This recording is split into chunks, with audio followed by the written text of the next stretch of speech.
Everything is content. Everything is content. So here's my 1969 Yamaha YA6, or sometimes I wonder YHA3. We are almost at the point of putting it back together a second time.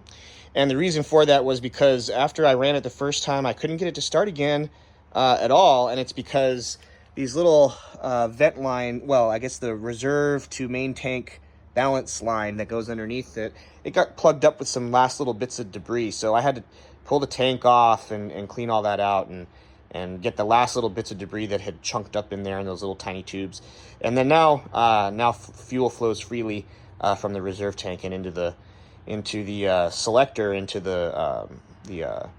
this guy, the Petcock. That's the name, the Petcock. And then the other problem with the Petcock was that it was leaking like crazy, and so I had to take it all apart and reseal it again. The reason was because the last time I neglected to put any thread sealant on the bottom here and around this face.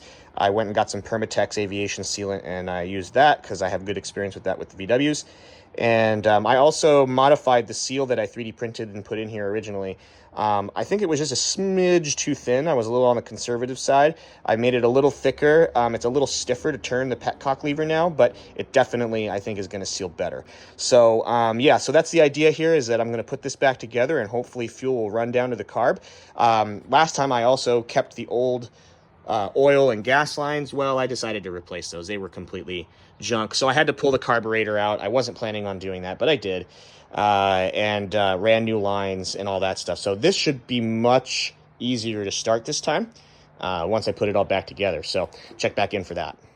Alrighty, so she's all back together. I didn't film the whole process of putting this carburetor back in because it's kind of a fiddly process to unscrew that cap at the top and then shimmy this carburetor out and then disconnect the throttle cable lines and a couple other things. So this is kind of a pain in the butt.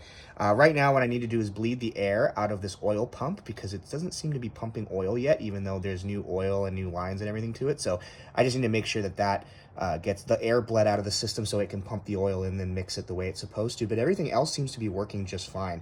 And if we take a look here, for the first time in many, many years, you can turn the key and you can hit the push start and it idles.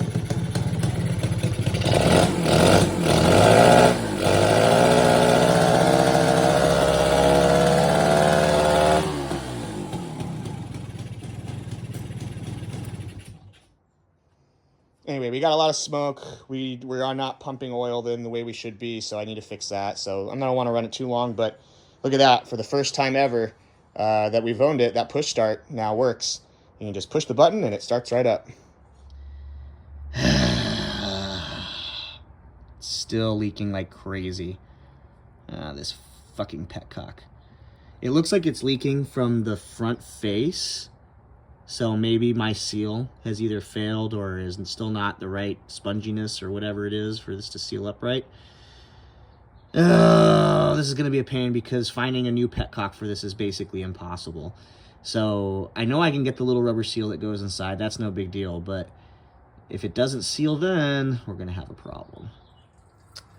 I'm draining the fuel out of the tank as a precaution.